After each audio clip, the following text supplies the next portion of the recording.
안녕하세요. 저는 결혼하자마자 이혼녀 타이틀을 달게 된 새댁입니다. 저희 친정은 대가족인데요. 저는 동네에 금술이 좋기로 소문난 친정 부모 밑에서 컸습니다. 사랑만 받고 자랐다고 해도 과언이 아닌 가정 환경에서 컸기 때문에 사실상 결혼을 하기 전까지는 사람에 대한 두려움이 없었어요. 저는 늘 밝고 긍정적인 아이였거든요. 그런데 다 커서 성격이 바뀔 수 있다는 것도 결혼을 해서 알게 되었습니다. 웬만하면 트러블 없이 인생을 살았고 제 주위의 사람들은 전부 둥글둥글 하거든요. 그 때문에 저도 더더욱 독한 성향과 거리가 먼 사람이었습니다. 그러니까 제 딴에는 나름 독하게 행동해 본 게 결혼 이후 처음이라는 거예요. 사람이 제대로 된 고난을 겪으면 단단해진다던데 제가 단단해졌다고 봐야겠죠. 지금부터 어떤 시댁을 만나 어떤 삶을 살았고 어떻게 이혼을 하게 되었는지 들려드리겠습니다. 제 고향은 바닷가를 끼고 있는 지방이고 저는 그곳에서 태어나 취업을 하기 전까지 쭉 자랐어요. 저희가 살던 동네에는 주위가 14가구 정도가 몰려 있었는데 그 동네에서 우리 집은 대가족으로 좀 유명한 편이었습니다. 저희 친정 부모님은 인심이 좋아서 새로 이사 오는 가구가 있으면 꼭 오다 가다 인사를 하면서 인심을 베푸는 사람이에요. 그걸 보고 바람직하게 자란 우리는 총 6명의 남매였는데 태어나 보니 제가 5남 1녀 중에 막내더라고요. 딴 집에선 아들이 귀하고 아들 하나 얻으면 자식 농사로 족하다고들 했는데 저희 집은 딸이 귀한 편이었던지라 딸을 낳고 싶던 부모님이 제가 태어날 때까지 자식 농사를 부지런히 했다고 들었습니다. 그렇다고 친정 부모님이 아들을 나몰라라 한 건 아니었고 아들을 좋아하지만 딸을 무척 갖고 싶어 했다는 겁니다. 그건 아빠, 엄마 둘 다 같은 생각이었대요. 그렇게 귀한 대접을 받고 태어난 저는 사랑을 정말 많이 받고 자랐습니다. 제가 태어났을 때 첫째 오빠는 이미 대학 입시를 앞두고 있는 나이였다고 했는데요. 엄마 말로는 첫째 오빠랑 둘째 오빠가 고등학생이라서 엄마가 일할 때 저를 자식처럼 잘 보살펴줬다고 합니다.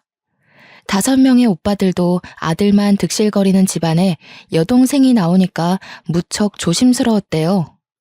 여동생이 생겼다는 게 신기해서 제가 뒤집기를 하거나 밥을 먹거나 소리를 내면 그걸 그렇게 좋아하면서 관찰도 많이 했다고 했습니다. 솔직히 저는 하나도 기억이 안 나지만 어느 정도 기억을 갖기 시작할 나이부터 봐도 오빠들이 저를 무척 사랑해준다는 걸 느꼈기에 말만 들어도 이해는 되었습니다. 그렇게 매사에 귀하게 자란 저를 두고 주위 어른들은 가끔 오냐오냐 크는 거 아니냐고 했으나 친정 부모님부터 친오빠들까지 다들 하나같이 성품이 뛰어난지라 제가 모나게 클 수가 없었습니다. 솔직히 사춘기에도 화 한 번 낸 적 없을 정도로 서로 위하고 존중했는데 저희 집을 아는 사람들이라면 모나게 큰다는 말이 입 아플 정도일 겁니다. 그렇게 늘 제게 후한 인심을 베풀던 친정가족은 딱 하나 제게 잔소리하고 간섭하는 것이 있었는데요. 바로 남자 문제였습니다. 특히 친오빠들이 제게 연애 소식이 들리면 그렇게 저한테 남자친구에 대해 물어봅니다. 인적 사항을 묻는다기보단 평소 행실이 어떤 사람인지를 꼭 듣고 싶어 했어요. 남자는 남자가 잘한다고 했고 또 사람은 곧 내뱉는 말이 인성이니까 남자친구의 말주변을 특히 중점적으로 듣고자 했었습니다.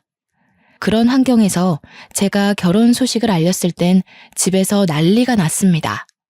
제 나이가 27살이었는데 친정 중에서 결혼을 안 한 사람은 저밖에 없었고 오빠들은 전부 30대 후반에서 40대로 다 독립해 가장 생활을 하고 있었어요.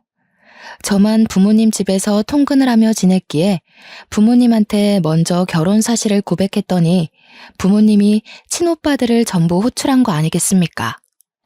저희는 그날 오랜만에 가족 회의를 하게 되었는데 다들 제 결혼을 반대하는 건 아니었고 단지 연애 상대였던 사람과 달리 더 집요하게 남편에 대해 캐물었어요. 이럴까봐 사실 결혼하는 게 망설여지기는 했습니다. 저희 가족이 정말 사랑 넘치고 좋지만 남편 되는 사람이 부담을 느낄 것 같았거든요. 그래서 저는 처음으로 친정 가족에게 뚜렷한 거절 의사를 비췄어요. 내가 선택한 사람이고 내 일이니까 뭐든 내가 알아서 할 거야.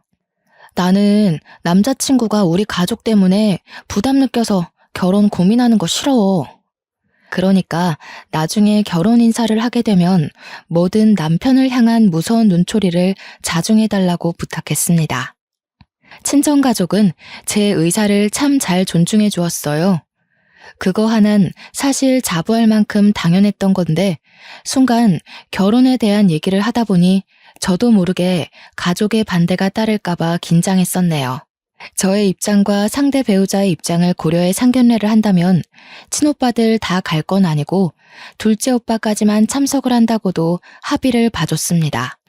제가 식구들에게 이렇게 부탁까지 하게 된 것은 남편의 표정 때문도 있었는데요. 남편은 제게 오빠 5명이 있다는 걸 알고 살짝 겁을 먹는 것 같더라고요. 남편이 자기는 위에 누나만 2명이 있는데 남자들이 그렇게 많은 집안은 처음 봤다고 하대요. 그 모습을 보니 남편이 벌써 부담을 느끼는 것 같아서 제가 친정 가족한테 더더욱 자중해 줄 것을 피력했던 겁니다. 그 덕에 상견례를 잘 넘길 수 있었고 남편과 저는 무사히 결혼을 하게 되었습니다. 신혼생활은 시댁집에 신우가 아직 같이 살고 있어서 당연히 분가를 해야겠다고 생각했는데요. 그런데 신혼여행 다녀와서 방문한 시댁에서 제가 당황스러운 제안을 들었지 뭡니까? 너희 방 준비해놨다. 첫째 애가 그나마 큰 방 쓰고 있었는데 둘째랑 같이 써도 된다고 하니까 너희들이 첫째 방 쓰거라. 시모가 첫째 형님 방을 우리 신혼방으로 쓰라는 거 아니겠어요? 사실 친정부모가 저희 신혼 선물로 몰래 집을 하나 매매해줬거든요. 근데 그걸 제가 신랑한테 서프라이즈 해주려고 비밀로 하고 있었어요. 시댁에 먼저 인사를 왔던 차라 친정에 인사 가면 짜잔 하고 말해주려고 했는데 생각지도 못한 변수에 입이 다물어졌습니다. 제가 당황해서 말 못하고 있으니 시모가 저더러 마음에 안 드냐고 표정이 왜 그러냐고 물어보길래 어쩔 수 없이 솔직하게 말할 수밖에 없었어요. 실은 친정 부모님이 저희 신혼 선물이라고 집을 한 채 해주셨거든요. 그래서 저희는 분가를 할 생각이었어요. 집에 형님도 2분 다 계시는데 저희가 들어오면 좁으니까요. 그래? 사돈네 사정도 우리랑 비슷해서 여의치 않을 텐데 무리를 하셨나 보구나. 그래서 그 집이 몇 평인데 그러니? 시댁 평수는 5식구 사는데 28평 정도였습니다. 그러나 친정 부모가 해준 우리 신혼집은 50평이었어요. 제가 결혼한다니까 친오빠들까지 돈을 모아서 하나 마련해 준 거라 제법 좋은 아파트였죠. 사실 이렇게 시누이 집 선물을 해주겠다고 하면 새언니들이 싫어할 수도 있다고 생각할 수도 있을 텐데 저희 새언니들은 친오빠들을 닮아 하나같이 전부 1등 신부에 성품흉한 사람이었습니다. 그래서 오히려 새언니들끼리 먼저 시누애기가 시집간다고 집 해주자는 얘기를 임모아했던 사람들이에요. 아이고 잘 됐네. 그럼 이 집은 새 주고 이참에 우리 다 같이 글로 이사하면 되겠구나. 그렇잖아도 애들이 다 크는 바람에 이 집에서 멀건 사람 5이 살기가 좀 답답했거든. 시모의 발언은 제게 날벼락과 같았습니다. 이걸 어떻게 거절해야 하나 고민하고 있던 사이 남편은 그런 시모 말을 말리지는 못할 망정 옆에서 시모 말에 동조하면서 박수까지 짝짝 치고 지엄마 똑똑하다고 난리가 난 거 아니겠습니까? 할 수 없이 제가 남편을 따로 불러내서 같이 사는 건 좀 그럴 것 같다고 조심스레 말을 꺼냈어요. 왜? 우리 가족들은 며느리한테 고나리질하는 사람들 아닌데? 좀 봐. 살다 보면 당신 아마 처가에서 사는 만큼 편할걸?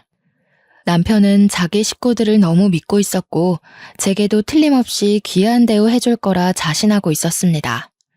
남편이 그렇게 생각하는 이유는 남편이 집에서 막내인데 아들이기까지 해서 평소 시부모한테 사랑을 많이 받고 자란 사람이기 때문인데요.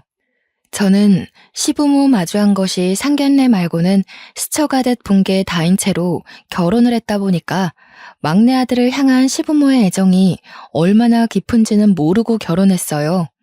생각보다 시부모는 아들 바보였고 남편은 그런 시부모에게 보답하겠다는 효심이 가득하더라고요. 혼인신고에 결혼까지 해버린 거 첫날부터 싸움을 일으킬 수 없어 결국 저는 합가를 허락했고 다 같이 신혼집으로 이사를 가게 되었습니다. 이 사실을 친정에 밝혔더니 친정 부모님보다 친오빠들이 더 난리가 났고 그보다 새언니들이 더 들고 일어났어요. 걱정 끼쳐서 죄송해요. 제가 허락한 거니까 일단 제 선에서 어떻게든 잘 지내볼게요. 언니 오빠들이 해준 집인데 제 마음대로 한 건 정말 죄송해요. 그날 저는 친정 식구들을 진정시키느라 집집마다 전화를 5번이나 돌렸습니다. 그렇게 마음 단단히 먹고 시작한 시댁과의 동거는 시작부터 삐걱거리게 되었어요. 이삿짐을 옮기자마자 신우 둘이서 뛰어다니며 자기들 방을 고르기 시작했고 시부모는 집에서 단연 가장 큰 안방으로 알아서 기어 들어갔습니다. 졸지에 집주인인 저랑 남편은 남는 방을 가지게 되었는데 그 방도 둘이 사용하기엔 충분했지만 동선이 다소 불편한 구석에 있는 방이었어요. 짐을 정리하기도 전에 기운이 빠진 저는 시댁 사람들과 같이 신나 있는 남편을 또다시 불러냈습니다. 내가 이런 걸로 쪼잔하게 굴고 싶진 않은데 이 집 주인 우리 아니야? 안방까진 양보할 수 있지만 창가 쪽 방은 우리가 쓰고 싶은데. 아, 자기가 이해 좀 해줘. 우리 큰 누나 해 없는 곳 쓰면 잘 못 일어나거든. 그리고 글 쓰는 사람이라서 창밖을 봐야 집중력이 올라간대. 저희에게 남은 방이 어둡긴 해도 창문이 없진 않았는데 방 중에 제일 창문이 작아서 불편하긴 했거든요. 아무리 그래도 친정에서 저희 부부에게 준 선물이지 시댁에게 준 선물이 아니잖아요. 평생 쓸 방 한 칸도 제 마음대로 결정 못하는 건 좀 아니지 않나 싶더라고요. 그래서 남편한테 그럼 내가 큰형님한테 가서 말하겠다고 했더니 남편이 급히 저를 붙잡으며 말렸습니다. 큰 누나 워낙 예민해서 건들면 너만 화당할걸? 그냥 우리가 이 방 쓰자. 이 방도 넓고 좋은데 뭘. 당연히 먼저 방 차지하는 게 주인이잖아. 주인? 애초에 이 집은 우리 둘이 살라고 친정에서 마련해 준 거야. 여보 가족 편하라고 사준 게 아니라. 아무리 내가 합가를 허락했다고 하지만 이건 너무 무례하다고 생각해. 무슨 말을 그렇게 해. 이제 결혼도 했고 법률상 우리 다 가족인데 남남 마인드는 고쳐야지. 나도 처가를 내 가족처럼 챙길 거야. 이러면 여보만 우리 식구들한테 점수 까요. 내가 점수 올릴 수 있게 도와준대도 그러네. 그 점수를 나만 신경 써야 돼? 가족이라면 서로한테 더 예의를 갖춰야 되는 거 아니야? 우리 가족은 그렇게 지냈어. 이렇게 한마디 의사도 없이 남의 것 욕심 부리는 가족은 없었다고. 30년 가까이 다른 환경에서 자랐는데 종이에 글자 몇 개 적혔다고 덜컥 가족이라 선심 쓰는 사람이 어딨겠어? 남편은 제 자극적인 말에 서운함을 넘어서 화가 났는지 저를 외면하고 밖으로 나가버렸습니다. 그리고 남편은 큰형님한테 필터링 없이 제가 이 방 갖고 싶어 하니까 나오라는 식으로 제 의사를 전해버렸어요. 그리곤 방 밖에 나와서 그걸 지켜보고 있는 제게 오더니 이제 됐냐? 속 시원해? 라고 말하곤 담배 피러 가버렸습니다. 이런 식으로 말해버리면 제 입장이 뭐가 되겠어요? 어이가 없어서 황당해 말을 잃었는데 그때 큰형님이 다가오더군요. 내 행동이 마음에 안 들었으면 나한테 직접 따지지 그랬니? 남동생 시켜서 감정 소비하게 하지 말고. 너희 집에서 집 줬다고 벌써 으쓱거리려나 본데 우리 그런 걸로 쫄 사람 아니거든? 집 해왔다고 으쓱거리는 게 아니고요. 제 상식선에선 형님 행동이 이해 안 가서 그래요. 형님 나이 37살이시죠? 저희 새언니들도 대충 그 정도 나이들 되는데 진짜 어른스럽거든요. 뭐라고? 지금 나더러 어른스럽지 못하다는 거야? 한참 어리다 해서 철없는 건 아닌가 했는데 진짜 건방지네. 아, 언니, 됐어. 괜히 이사 첫날부터 입씨름 하지 마. 그냥 언니가 내 방 쓰고 내가 저기 남는 방 쓸게. 올케가 굳이 이미 정해진 방 뺏고 싶다는데 그렇게 해줘야지. 형님들 둘은 대놓고 제게 꼽주면서 기분 상했다는 티를 다 내며 짐을 옮겼습니다. 상견례 내내 한마디도 안 하고 있더니만 이런 사람들인 줄은 상상도 못했어요. 제가 형님들 정보를 물었을 때 남편이 겉모습은 세 보여도 마음이 여린 사람이라고 했는데 여리긴 개뿔이었습니다. 시작부터 이러는 시댁의 태도를 보니 당장이라도 합가를 물고 싶었지만 토라진 남편을 수습하는 게 일단은 우선이었어요. 담배 피러 나가서는 저녁 먹을 때까지 안 들어오는 남편을 기다리다가 전화를 해보았습니다. 다행히 전화는 받더군요. 제가 평생 집 밖에서 살 거 아니면 들어오라고 했더니 그제야 들어온 남편은 제게 말 한마디 안 하고 계속 토라진 채 행동했습니다. 밥을 먹는 내내 그랬어요. 집이 넓으니까 거실에 널찍하게 앉아 식사를 할 수 있었는데 하하호호 떠들며 TV 보는 시댁을 보니 마치 제가 객식구인 느낌이 드는 거 있죠. 거기다 남편까지 삐져서 절 외면하고 있으니까 더 투명인간 된 기분이었습니다. 남편은 자기 식구들이랑 같이 있어서 그런지 과거 연애 때처럼 저를 위해 다 해줄 것 같은 마인드는 더 이상 없었습니다. 불과 신혼 시작 일주일 만에 남편은 저를 실망시킨 거죠. 그렇다고 제가 왜 사과를 해야 하는지 모르겠어서 저도 똑같이 남편을 무시해줬습니다. 그랬더니 나중에 저를 필요로 하는 남편이 알아서 말을 걸더라고요. 그래서 저도 부부관계 평화를 위해 남편의 어정쩡한 화해를 받아주었죠. 그날 이후 여전히 새집 냄새가 가시지 않는 시기에 저는 시모 통화를 우연히 듣게 되었는데요. 엿들을 생각이 없었는데 내용이 워낙 수상쩍어서 저답지 않은 행동을 해버렸어요. 명의? 그런 건 안 물어봤는데. 당연히 신혼집이니까 공동명의로 하지 않았겠어? 아니면 얘 명의거나. 근데 애 명의더라도 지분 떼울 수 있는 방법이 있다고 하던데. 시모는 이 집에 대한 재산으로 누군가와 통화를 하고 있었습니다. 하필 그 타이밍에 큰형님이 방에서 나와서 끝까지 듣진 못했으나 그날 이후 굉장히 마음이 찝찝했어요. 이 널찍한 집에선 저와 시모, 큰형님 빼고는 다 바깥으로 출근하는 사람들이었거든요. 저는 재택으로 근무를 돌릴 수 있어서 남편 내조도 할 겸 집에서 일을 시작했습니다. 그래서 주구장창 시모와 큰형님을 봐야 했는데 가끔씩 큰형님도 시모 방에 가서 속닥거리며 의심스러운 행동을 하더라고요. 근데 그게 왜 자꾸 지난번 시모가 한 통화랑 연관이 있는 것 같은지 모르겠어요. 그렇게 찜찜한 마음으로 살던 어느 날 여느 때와 같은 대낮에 친정엄마가 집 옥상에 방안 비닐을 설치하다가 발을 헛디뎌 떨어졌다는 소식을 전해 들었습니다. 그 전화를 받고 너무 놀라서 근무 중인 남편을 부르지도 못하고 저 혼자 친정을 내려갔어요. 집에 있는 시모한테만 말을 하고 나선 거죠. 도착한 친정엄마 입원실에는 새언니들과 친오빠들이 있었는데 다행히 엄마는 비닐 잔뜩 깔아놨던 곳으로 추락하는 덕에 팔이랑 발목만 골절되고 다른 곳은 괜찮다고 하더라고요. 그런데도 걱정이 되는 건 딸로서 당연한 입장 아니겠습니까? 아빠한테 해달라고 하지 왜 엄마가 나섰어. 엄마 그런 거 할 줄도 모르면서. 내가 얼마나 놀랐는지 알아? 큰일 났으면 어쩔 뻔했어. 괜히 이제 막 결혼한 세대까지 내려오게 했네. 미안해서 어쩌누. 요즘 사는 건 어때? 사돈댁이랑 사는데 불편한 건 없어? 살림살이 어려운 건 없고?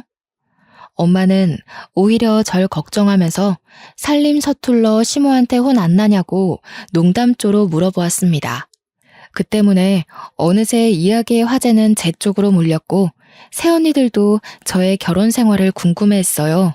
새언니들 생각엔 제가 시댁과 합가를 했으니 분명 말 못할 스트레스가 있을 것 같다고 확신했나 봐요. 제가 그때 결혼한 지 한 달 차였습니다. 저를 걱정하며 바라보는 눈빛들이 너무 많아서 아무 일 없다고 말할 수밖에 없었어요. 또 다친 엄마가 저 때문에 마음고생까지 할까봐 차마 그 상황에선 그 어떤 고백도 할 수 없겠더라고요.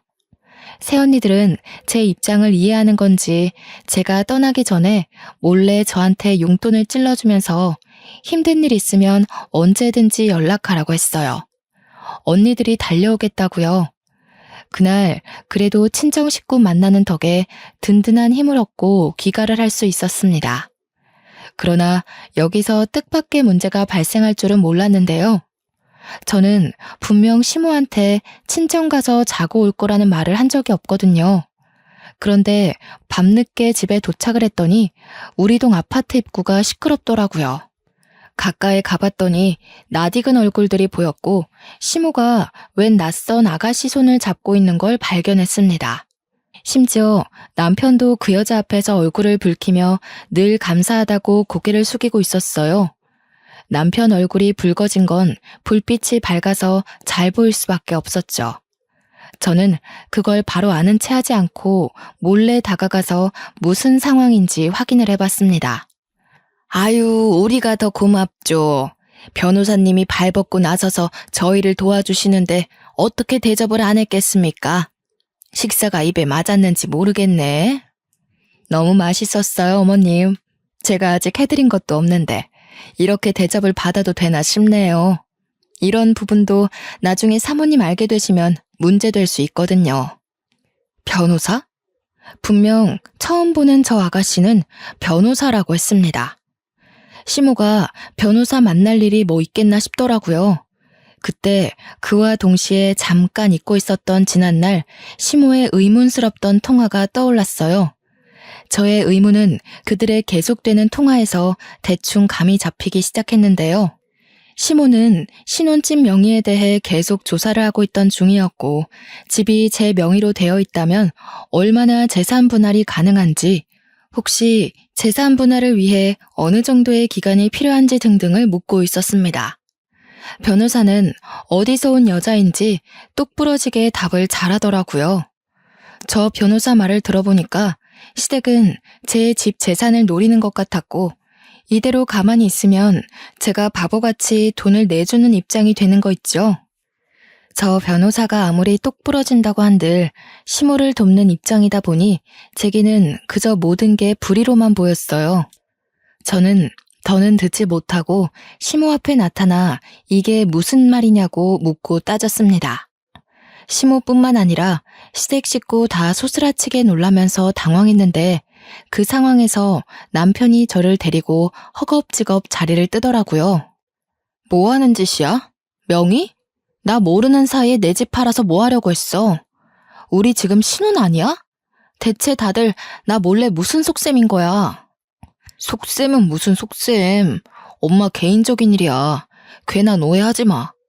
우리 집 명의 아니고 엄마 아는 지인이 물어봐서 대신 소개해주는 거라고. 잘 알지도 못하면서 따지고 드는 성격은 갑자기 어디서 생긴 거야? 내가 바본 줄 알아? 이혼 얘기, 재산 분할 얘기까지 다 들었는데 내 일이 아니라고? 우리 집 얘기가 아니라고? 내가 직접 어머님한테 가서 따져볼까? 그러기만 해봐. 증거도 없는데 쓸데없이 네 심증만 가지고 우리 가족 분위기 흐려놓으면 나 더 이상 자기 보고 살 자신 없어. 남편은 오히려 제게 언성을 올리면서 제 속에서 끓어오르는 여러 가지 의문들을 막으려 했습니다. 아는 것이 없으면 이렇게나 억울한 상황에서도 길을 펴지 못하겠더라고요. 저는 지난날 시모 통화처럼 그날 일도 똑같이 찝찝함만 남기고 흐지부지 마무리해야 했습니다. 그러나 그렇게 조금씩 수상하던 시모의 의도는 곧 얼마 안 가 분출하고 말았는데요. 제가 회사에 잠시 볼 일 있어 외출을 했다가 집에 지갑을 놓고 오는 바람에 20분 거리를 다시 돌아간 적 있었거든요. 그날 집으로 돌아가는 길에 빨간 신호를 받고 차를 정차한 사이 저는 거리에서 시모를 발견했고 그때 그 변호사 아가씨를 다시 보게 되었습니다. 당연히 계속 지켜봤죠. 또 무슨 얘기를 나눌까? 정말 우리 집 명의 얘기가 아니었을까? 생각하며 유심히 쳐다봤는데 나중에 남편 차가 그쪽으로 향하는 걸 보았어요. 지난날 물증이 없어서 남편한테 더 따져들지 못했지만 아무리 생각해도 남편의 증언이 앞뒤 맞지 않는 거예요. 시모 아는 사람의 명의 얘기라면서 남편은 왜 자꾸 필요한 건데요. 게다가 남편은 출근 시간이었습니다. 반차를 썼는지 연차를 썼는지 어쨌든 회사를 나와서 저렇게 사적인 만남을 가졌다는 거죠. 저한텐 일말의 언질도 없이요. 신호가 바뀌고 클락션 소리에 저는 다시 차를 출발해야 했지만 집이 아닌 그 식당으로 방향을 틀었습니다. 남편과 시모가 변호사를 데리고 나란히 한 식당에 들어가는 것까지 봤기 때문이었어요. 그리고 제가 막 시동을 껐을 때 저는 남편이 그 변호사의 손을 잡는 것까지 목격하게 되었어요. 그 사실을 알자 저는 이 만남에 대해 가지고 있던 본래 생각을 완전히 틀어버렸는데요. 재산 목적인 줄 알았던 만남에서 불륜의 향기를 눈치챘습니다.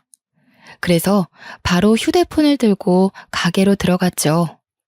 제가 들어오는 줄도 모르고 셋은 아주 신나서 대화를 나누더라고요. 설마 싶었는데 제가 예상한 대로 남편과 변호사 사이는 이미 불륜이었어요. 듣자 하니 만난 지 일주일 만에 갈 때까지 간 것 같았습니다. 신혼 반개월도 못 넘기고 바람이 난 남편도 황당하지만 변호사 그 여자도 웃기지 않습니까? 변호사라면서 부정행위를 아무렇지 않게 일삼고 있잖아요. 이런 게 현실에서 가능하다니. 너무 상식도 개념도 없어서 다들 미친 줄 알았습니다. 막상 그 앞을 마주하니 심장이 떨렸지만 저는 그걸 전부 녹음을 했어요. 그만 자리를 뜰 때쯤 그들 자리 앞으로가 대놓고 연속 촬영까지 했습니다. 어머머, 세약이 너가 여긴 어떻게 있니? 너 아까 회사 간다고 나갔잖아. 이젠 CMED 밟으려고 그런 거짓말까지 하는 거야? 생각하시는 것부터가 쫌생이시네요. 지나가는데 어머님이 제 눈에 들어와 주더라고요. 새 며느리 데리고 남편 불륜 만들어주고 있길래 소송해야 될 것 같아서 따라왔어요. 이 여자가 남편 상간녀 맞죠? 뭐 하는 짓이야? 사진은 왜 찍어? 차라리 나한테 뭐라 그래. 수진 씨는 아무런 잘못 없어. 당신이 생각하는 그런 거 아니니까 나가서 얘기하자고. 불륜짓 할 거면 차라리 우리 동네를 떠서 하지 그랬니? 이러니 불륜도 모자란 사람들은 감히 저지르는 게 아니라고 하지. 저기 변호사님? 정의랑 앞다퉈 싸워야 할 변호사가 왜 불의에 뛰어들어서 스스로 명을 단축하세요? 어디 회사예요? 신고 좀 할게요.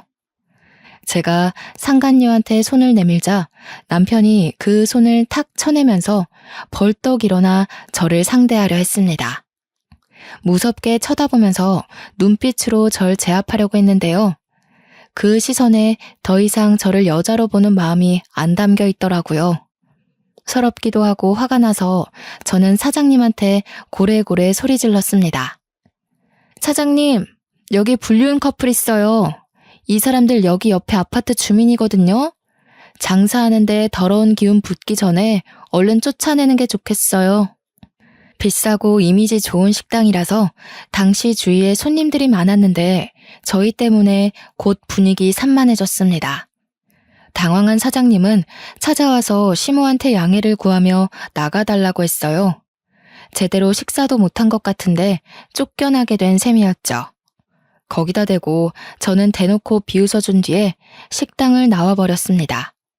그리고 그날 저녁 저는 시댁과 일대 다수로 개싸움을 벌였고 시댁 사람들은 어떻게든 저의 휴대폰을 사수하려고 난리를 피웠습니다. 왜 이렇게 다들 난리세요? 집 얘기는 발뺌하더니 불륜은 차마 못 그러겠나 봐요. 아, 제가 지금 소송해서 이혼하면 재산 못 가지죠? 아직 이 집 문제 해결 못 하셨나 보네. 그렇게 유능한 변호사는 아닌가 보죠? 새파랗게 어린 것이 감히 시애미한테 모욕을 줘? 집에 막둥이로 갔다더니 아주 오냐오냐 자라서 싹수가 없구나.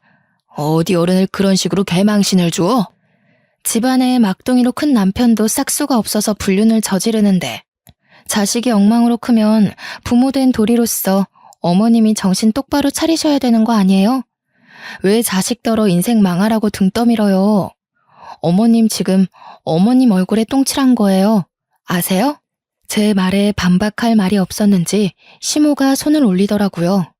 제 머리통을 후려치려고 손을 들길래 그걸 슬쩍 피해버리니 시모가 자기 힘에 못 이겨 제대로 구부러졌습니다. 그러자 시부랑 형님이 시모를 챙기면서 저를 엄청 째려보더군요.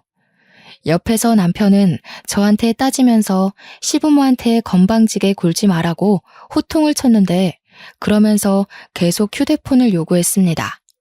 저는 그들 앞에서 휴대폰 잠금 장치를 다 풀어 보여줬고 그대로 창가로 가 그걸 창문 밖으로 내다버렸죠.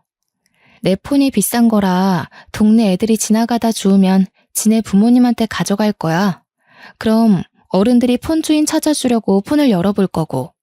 그렇게 되면 여보랑 어머님 행실도 동네방네 소문나겠네? 여기 반상에 안 나가는 아줌마들 없는 거 알지? 그 식당이 저희 아파트와 가까운 곳이라서 동네 주민도 많았거든요. 그래서 조금만 소문이 나도 직접 현장을 목격했다는 목격자가 나올 겁니다. 게다가 친정에서 부모님께 보고 배운 것처럼 저도 동네 주민들과 안면트기만 하면 인사하고 지냈는데요. 그 덕에 우리 동 아파트 주민 아줌마들은 대부분 제가 몇 호 세댁인지 알고 있었어요. 그 중에서 아파트 부녀회장을 알고 지냈던 게 저의 신원을 알리는데 큰 몫을 했죠. 휴대폰이 밖으로 노출이 되자 깜짝 놀란 남편과 식구들은 허겁지겁 집 밖을 뛰쳐나갔고 저는 진작에 빼놨던 유심칩을 들고 옛날에 쓰던 폰을 찾아서 꽂았습니다. 클라우드에 저장된 사진까지 다 찾아서 친오빠 새언니끼리 모여있는 채팅방에 뿌려버렸어요. 역시나 식구들은 난리가 났고 당장 저희 신혼집을 찾아오겠다고 했습니다. 당시가 너무 늦은 새벽이었던지라 저는 식구들에게 다음날 아침에 와줄 수 있냐고 부탁했어요. 당장이라도 쫓아와 시댁 식구를 뒤집어버릴 준비를 하던 가족들은 저를 위해 몇 시간을 더 참아주었습니다. 그리고 하나 더. 저는 부녀회장 어머님께 전화를 드렸어요. 서로 연락처를 주고받았기 때문에 부녀회장 어머님은 저를 바로 알아채셨고 제 사정을 알고 나서 자기 일처럼 열을 내주기까지 했습니다. 감히 우리 아파트에 그런 더러운 기생충이 살고 있었단 말이야? 걱정 마 새댁. 내가 아주 혼쭐을 내줄 테니까. 이 아파트에서 안 나가고 못 베기게 만들어줄게. 참 든든하더라고요. 주변 사람들에게 친절한 도리나 인사만 하고 지냈을 뿐인데 이렇게 선뜻 도움을 주겠다고 하니 문득 친정 부모님께 이런 성품을 물려준 걸 감사하게 생각했네요. 제가 모든 걸 끝낸 다음 시댁 식구들이 다시 돌아왔는데 버려진 휴대폰을 찾은 것만으로 다시 제게 떵떵거리더군요. 그렇게 다음날 아침 새벽 대바람부터 저희 집에는 초인종이 울렸고 자던 식구들이 전부 피곤에 찌들어서 눈을 떴습니다. 진작에 깨서 식구들을 기다리고 있던 저는 문을 열었고 반가운 친정 가족들이 쏟아져 들어왔어요. 손에는 짐가방까지 하나씩 들고 있더라고요. 짐은 다 뭐냐고 물어보니까 시댁 식구가 안 나가고 버틴다면 한 일주일 눌러붙을 생각으로 챙겨왔다고 했습니다. 이럴 땐 다들 서울에 사는 게 다행이다 싶었어요. 친정 식구의 소란스러운 소리에 뒤늦게 상황을 살피러 나온 시댁 식구들은 놀라서 어안이 벙벙해졌어요. 그때 우리 아빠가 남편을 보곤 득달같이 달려들어 싸대기를 휘갈겼습니다. 이런 미친 녀석, 가진 것 없는 놈 불쌍해서 우리도 형편 여의치 않다고 거짓말까지 해줬더니 감히 네 놈이 싸구려 같은 짓을 해? 내 딸한테 감히 니까지 깨? 사실 저희 집은 남편과 형편이 비슷한 게 아닙니다. 비슷하다고 거짓말을 친 거였어요. 남편이 기죽을까봐 친정 부모가 배려해서 재산을 숨기는 게 좋겠다고 제안한 거라는 거죠. 심지어 친오빠들까지 직장인이 되는 바람에 저희 집은 사실상 걸어다니는 대기업 수준이었습니다. 왜 이러는 거예요, 사돈어른? 갑자기 찾아와서 이게 무슨 행패랍니까? 설명을 좀 해보던가요. 대체 뭘 거짓말 쳤다는 건데요? 없는 사람들이 더한다더니 빼먹을 게 없어서 어린 딸 같은 애 돈을 뺏으려고 해요? 정말 창피하네요. 그 자글자글한 주름이 다 욕심 때문에 생긴 건가 보죠? 네, 이런 말까진 안 하려고 했는데 당신들 지금 돈 많은 며느리 놓치는 거야. 알겠어? 시모는 그제서야 친정 형편을 알게 되었고 시부랑 둘이서 벙찐 채로 상황 파악하느라 눈알만 굴렸습니다. 그건 눈치 보고 있던 신우들도 마찬가지였어요. 친정 부모가 시부모랑 남편을 두고 따지고 있을 때 친오빠랑 새언니들은 시댁 식구들 방에 짐을 빼고 있었는데요. 이 방 저 방 구경하면서 서로 의논해서 어느 방 쓸지 대화를 나누고 있었습니다. 그것에 신우들이 당황해서 어중간한 성화로 열을 내자 새언니 5명이 마치 저의 친언니처럼 저 대신 득달같이 따져주기도 했어요. 여자는 여자기에 놀린다고 두 형님들이 새언니들 앞에서 꼼짝을 못하고 있지 뭡니까. 당시 시간이 곧 사람들 활동할 시간이 다가오던 아침이었어요. 고요해야 할 그 시간에 저희 집은 순식간에 난장판이 되었습니다. 여보, 설마 당신 변호사 그 얘기한 거야? 일단 다 같이 앉아서 얘기 좀 해보자고 해. 아무리 그렇다지만 이건 엄연히 주거 침입이야. 내가 처가 식구들 신고해도 괜찮겠어? 야, 네 식구들 데리고 당장 우리 부모님 집에서 나가. 여기 명의 내 것도 아니고 공동명의는 더더욱 아니거든? 부모님이 증여해준 재산이니까 몇 날 며칠을 기다려도 애초에 네 앞에 떨어질 돈 같은 건 없었어. 그 변호사 여자 집에 식구들 다 데리고 가서 살아. 너희 식구들 빈대짓 잘하잖아. 남편이 제 성을 못 참고 저한테 손찌검을 할랑말랑 했는데요. 그걸 용케 알아본 친오빠들이 남편을 제대로 혼쭐 내줬습니다. 친오빠들이 남자만의 방식으로 혼쭐을 내줬는데 새언니들한테 잡혀있던 신우들도 친정 부모한테 잡혀있던 시부모도 남편을 도와줄 여력은 없었습니다. 그렇게 시댁 식구들은 친정 가족으로부터 맨발로 쫓겨나게 되었는데 그 상황에 화가 난 둘째 형님이 주제도 모르고 경찰을 부른 거 아니겠습니까? 이미 그때는 아파트 전체에 남편 불륜이 소문난 상황이라 아침부터 주민들은 저희가 사는 호수를 기웃거리고 있었어요. 때마침 금방 온 경찰에게 저는 지지 않고 나서서 말했죠. 이 사람들 불륜 가족이고 제 재산 도둑질 하려 했다고요. 경찰까지 오는 바람에 더 핫한 이슈가 된 상황에서 저희는 아파트 입구로 내려가게 되었고 거기서 시댁 식구들은 주민들에게 손가락질을 받았습니다. 그러자 시모가 얼굴에 열을 올리면서 변호사 부를 거라고 상간녀한테 연락하더라고요. 경찰이 있는지 모르고 왔던 상간녀는 경찰을 보자마자 도망을 쳤는데 갑자기 경찰 하나가 무섭게 상간녀를 쫓는 거 아니겠어요? 금방 붙잡힌 상간녀는 그대로 수갑이 채워졌고 다시 경찰차 있는 쪽으로 끌려왔습니다. 이게 무슨 상황인가 했더니 알고 보니 상간녀가 사기꾼이었더라고요. 변호사가 아니라 사법고시 떨어져서 어줍잖은 사법지식으로 이렇게 사기를 열어쳤던 여자라는 겁니다. 경찰에도 신고가 몇 번 들어왔었대요. 그 사실을 알고 충격받은 시모가 뒷목 잡고 쓰러지고 남편은 상간녀한테 호통치고 난리가 났었습니다. 벌은 한꺼번에 받는 거라더니 아니나 다를까 시댁 식구가 신혼집으로 다 이사 오면서 원래 살던 곳에 세를 내줬거든요. 그런데 심지어 그곳에서도 문제가 발생했지 뭡니까? 젊은 부부가 입실했었는데 둘 다 백수였는지 월세도 잘 안 냈고 집도 엉망으로 되어 있었대요.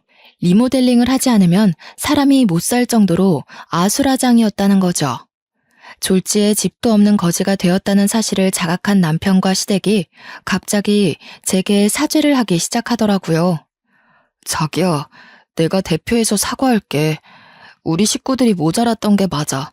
자기가 나 배려해주느라 재산 속인 줄도 몰랐어. 내가 무식했어. 마누라의 그런 착한 본성도 모르고 다시는 그런 실수 안 할게. 제발 한 번만 용서해줘. 우리 이대로 나가면 정말 갈 곳이 없어. 역시 멍멍 개한테는 역으로 똑같이 해줘야 돼. 그래야 자기가 한 짓이 개만도 못한 짓이었다는 걸 깨닫지. 당신이 잘못한 게 그것뿐인 줄 알아? 당신은 나뿐만 아니라 우리 친정까지 욕보인 거야. 당신 하나 때문에 나는 빨간 줄이 그였고, 그런 나를 보면서 우리 친정 식구들이 대신 미안해하겠지. 나는 그때마다 당신 같은 쓰레기를 못 알아본 걸 후회할 거야. 우리가 왜 당신들 때문에 이런 감정을 감수해야 되는데. 저는 마지막으로 제발 거짓골로 살아달라고, 그래야 내가 친정에게 덜 죄스러울 것 같다고 쐐기를 박았습니다. 이웃분들도 시댁에게 쌍욕을 하더군요. 다들 저더러 더 이상 저런 사람들 말 들어주지 말고 얼른 올라가라고 하길래 저는 시댁을 무시해준 뒤 식구들 데리고 집에 올라와 버렸네요. 그렇게 결혼 3달 차 만에 이혼을 하게 된 저는 이혼도 얼굴 보고 합의하기 싫어서 소송을 했습니다. 상간녀 소송까지 하는 바람에 위자료를 두둑히 챙겼죠. 그리고 그 신혼집에는 친정 부모님이 이사를 와서 살기로 했습니다. 친정 부모님만 지방에 계속 계셨는데 일할 때만 왔다 갔다 하기로 했어요. 친정 부모님 말로는 자기네들이 서울 나들이 좀 하고 싶어서 당분간 서울 집에 지낸다고 했지만 상심했을 저를 위해서 신경 써주시는 게 느껴졌습니다. 얼마 뒤 저희는 식구들 다 모여서 대가족 모임을 가졌어요. 고향집에선 식구들이 다 모이려면 펜션 하나를 빌려서 놀아야만 했는데 51평 아파트에 사니까 굳이 따로 돈 들이고 장소를 잡지 않아도 돼요. 그거는 참 좋더라고요. 다들 저 위로해준다고 자주 집을 방문해주는데 얼마나 시끄럽고 북적거리는지 모릅니다. 시장통이 따로 없다니까요. 그래도 정신없이 떠들어주는 식구들이 있다 보니 상실감은 빨리 잊혀지더라고요. 제가 결혼한 지 3달 만에 이혼했다 보니까 아무래도 실패한 것에 대해 자존감이 낮아져 있었거든요. 가족들은 다 제 짝 만나서 잘 사는데 나만 이 모양 이 꼴이네 싶어서 혼자 방에서 운 적도 있었습니다. 제가 울었다는 걸 남자 식구들은 잘 몰랐는데 신기하게도 엄마랑 새언니들은 바로바로 알아채더라고요. 그래서 남자 식구들 빼고 제 방에 둘러앉아서 같이 욕도 해주고 제 고민도 들어주고 응원도 받고 그렇게 지냈습니다.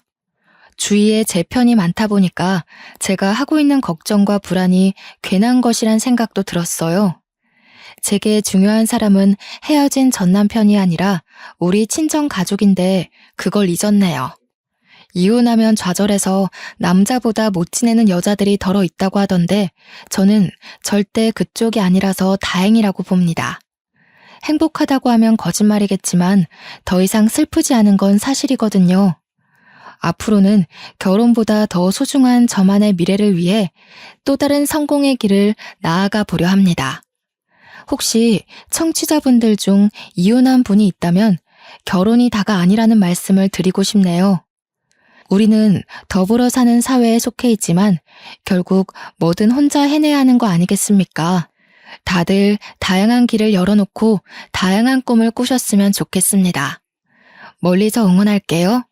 긴 글 들어주셔서 감사합니다.